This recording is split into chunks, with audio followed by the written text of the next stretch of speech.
Hi guys, today what I'd like to go over with you is I'd like to give you just a little synopsis of why my family has chosen more of a vegan lifestyle.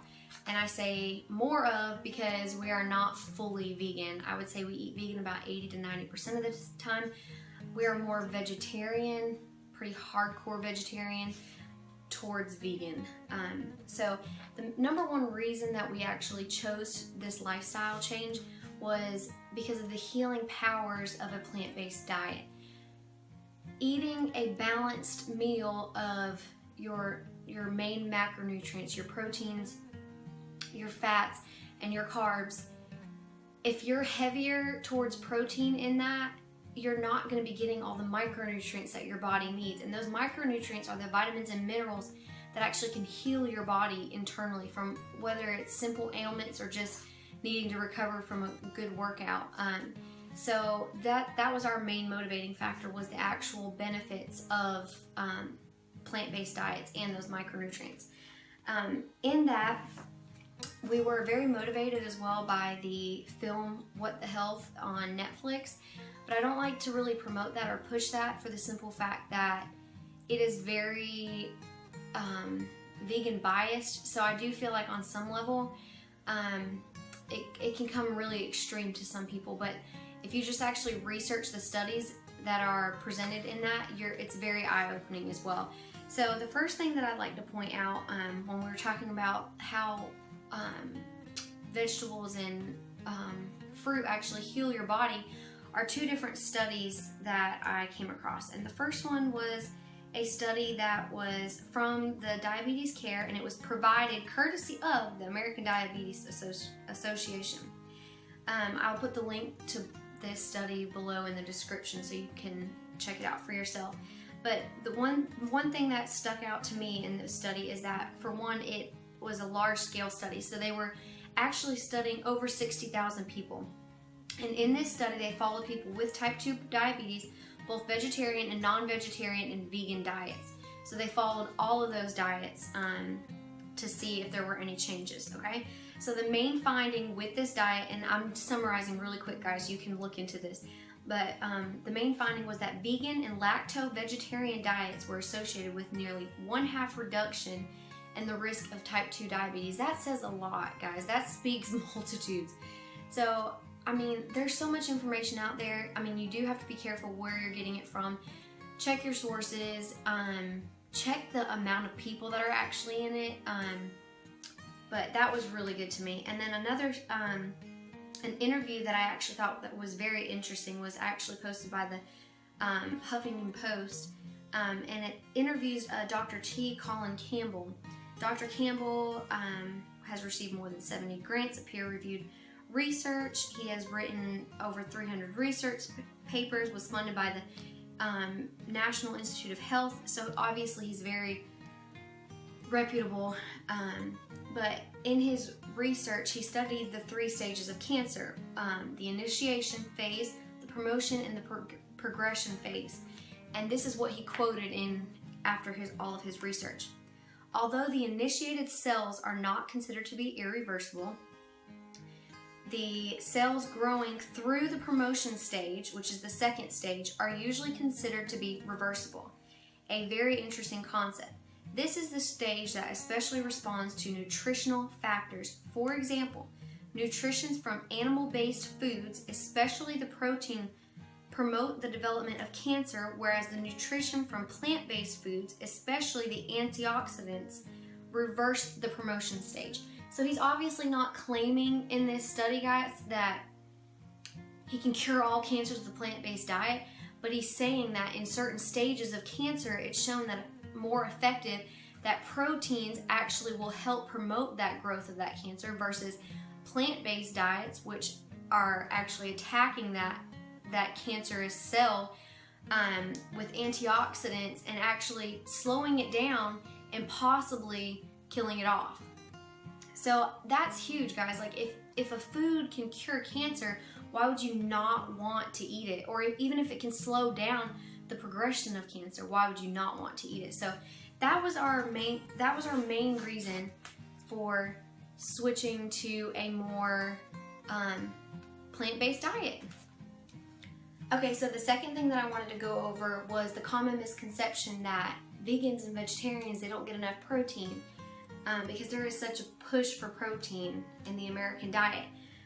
The study that I linked this study below, but this was actually, this is a video review of a study done by the Journal of Academy of Nutrition and Dietetics. And this study was done back in, I think, 2009, but back in 2009, this was the largest scale study of those eating a plant-based diet done. The results to this study were that protein requirements per day, which was 42 grams, were met by both the vegetarian and vegan diets. And that vegetarians and vegans were getting on average 70% more than that recommended daily intake of 42 grams per day of protein, as well as obviously non-vegetarians and those that are eating meat. Everyone exceeded the level of 42 grams per day that was the required or recommended minimum daily intake. What we weren't getting enough of was fiber. So in this study they showed that less than 3% of Americans, less than 3% get the minimum, get the minimum recommended fiber intake of 31.5 grams of fiber per day, okay? So obviously nobody was making that. Well, so we thought. So the study went on and they ended up finding out that semi-vegetarian diets in this study all made the minimum for the recommended fiber intake. And then those eating a strict plant-based diet, the vegan diets, they more than tripled the average American intake of fiber. So the vegetarians and vegans not getting enough or being protein deficient is not the problem. The problem is that the population is fiber deficient. So I don't really understand why the focus gets put on, oh, are we getting enough protein? Are we getting enough protein? Where nobody's getting less than 3% of Americans are getting enough fiber in their diet. And even in that study, the semi-vegetarians, meaning those still eating some meat, but the focus of their diet is on fruits, vegetables, legumes, whole grains. Those people are still getting that minimum amount of both protein and fiber. And I'm sure if the study went into depth on all the micronutrients, your vitamins, your minerals, I'm sure that the average diet would have been deficient in all of those as well. So that was one of the big misconceptions, but definitely you don't have to worry about not getting enough protein if you're eating a vegan or a vegetarian diet. Okay guys, so to wrap it up, first of all, I'd like to say that this has been a pretty quick process for us, but I wouldn't recommend it being a quick transition for everyone. I'm pretty creative with food, so it wasn't terribly hard and it wasn't very sacrificial for us. And that's the main reason why that will never be full vegan, because every once in a while, guys, we want to have a slice of pizza. Now, the last time we had like a vegetable pizza instead of getting pepperoni, but it still was like a splurge for us. But we don't want to ever feel like this is a diet. It's a lifestyle for us, and we're choosing that lifestyle for better health. And we're not choosing this just because meat is bad or dairy is bad. We're choosing this because plants are good, okay? So we're taking that and flipping it and trying to look at it in a different way.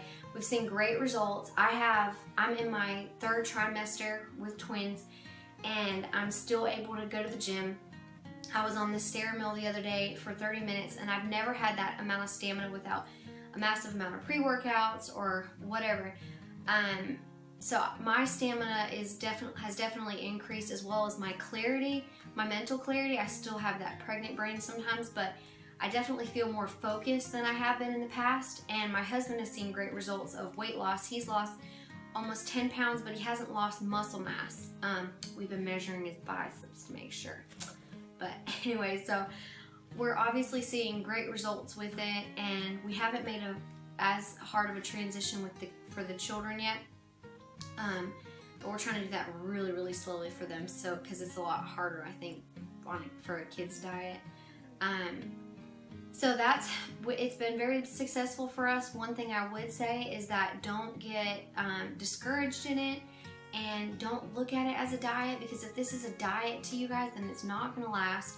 Look at it as a lifestyle change, and instead of looking at it as meat is bad or dairy is bad, look at it as vegetables are good and where can I get my vegetables? Because you don't want to just pack on a bunch of extra food into your diet and still be eating the same amount of protein. You have to make that compensation somewhere to be able to maintain or even be in a deficit if you're trying to lose weight calorically. So good luck to everyone, and if I post videos in the future that include meat, don't judge me or get all crazy on me, guys. I'm just trying to, there's obviously people out there that cannot make that quick transition like that because it's hard to be creative.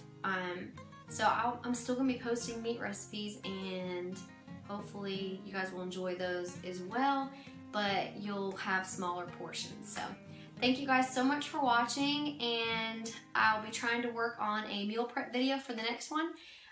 So until then, see ya.